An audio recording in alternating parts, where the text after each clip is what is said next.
കാലപ്പഴക്കം മൂലം ഉപേക്ഷിച്ച പഴയ സ്കൂൾ ബസ് ലൈബ്രറിയാക്കി മാറ്റിയിരിക്കുകയാണ് പത്തനംതിട്ട പ്രമാടത്തെ Pragathi English medium LP school.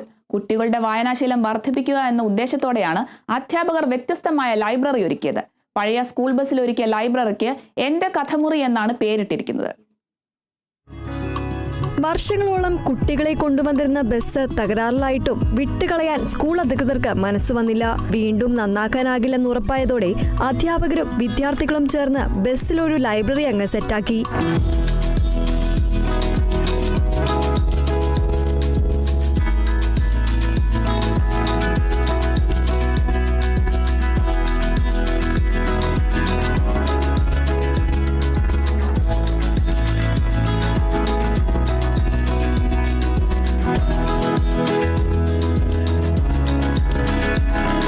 മായാവിയും ലുട്ടാപ്പിയും ജെറിയും ടോമുമെല്ലാം ഈ കഥമുറിയുടെ ചുവരുകളിലുണ്ട്.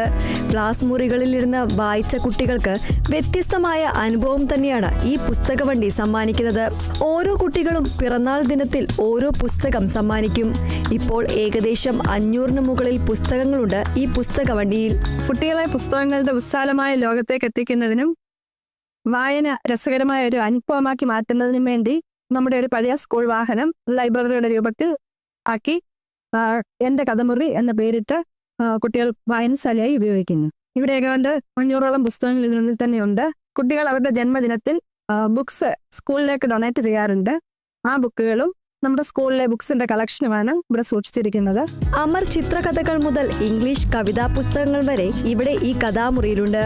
ആദ്യം ഒരു കൗതുകമായിരുന്നെങ്കിൽ ഇപ്പോൾ കുട്ടികളുടെ സ്ഥിരമിടമായി ഈ കഥമുറി മാറി. സംഭവം കളറായതോടെ കഥമുറി വിപുലീകരിക്കാനാണ് സ്കൂൾ അധികൃതരുടെ തീരുമാനം. Kerala vision news, Pathanamthitta.